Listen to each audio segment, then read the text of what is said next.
Good evening. I'm Susan Hughes. I'm a long-term member of Bear Audubon and a director of the Edwards Aquifer Authority.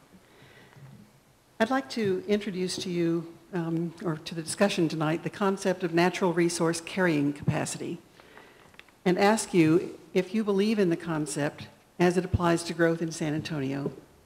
If so, how would you propose to address it? And if not, why not?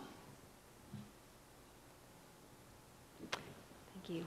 I actually sort of lost track. I think Diane Cibrian, are you up first on this one? You talked about natural resource carrying capacity as it applies to the San Antonio region. Can you be more specific on your question? Well, carrying capacity generally applies to the idea that, people or other animals or whatever, you can only support so many of them with a given natural resource base. We have 1.7 million people here. We have limited resources. What are we going to do about it? I think your question speaks to how important it is to limit impervious cover over the Edwards Aquifer recharge zone.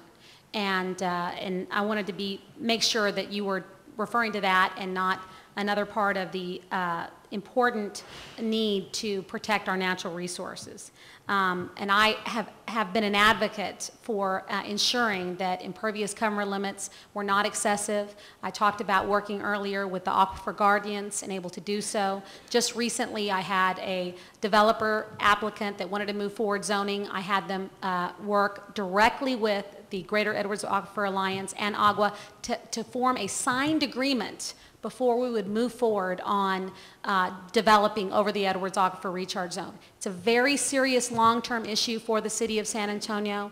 We must continue to protect the aquifer, but understanding that we need to balance growth in this community to truly accomplish our goals. We need to provide more incentives in the inner city, in the north, in the west, and the south, and the east of our community.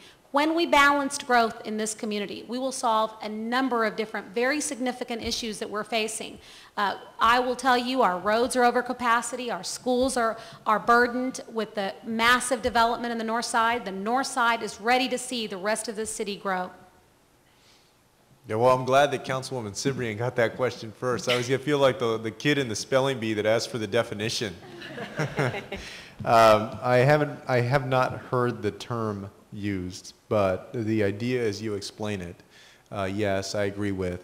I think that and in all of the ways that it impacts San Antonio and all of our natural resources, whether we're talking about water or energy or trees, yes, we need to find ways to protect our natural resources and figure out ways to use less of them and be more efficient with them. And I think we've discussed that in several ways, and I'm committed to doing that for the city. Thank you. Trish. Great question. Former Councilwoman Bonnie Connor and I have had discussions about carrying capacity, and as I understand it, it's the ability of a region to really sustain the population and the animals that we have here. And how do we control that, and how do we manage that? And it does come down to responsible growth. It comes down to managing growth. But I also really think that as we approach this and we look at a strategic way to approach this, I think we're going to have to revisit the master plan that we have in place. It's about 12, almost 13 years old, and certainly this is a city that has dynamically changed, especially from an environmental standpoint, from a population standpoint.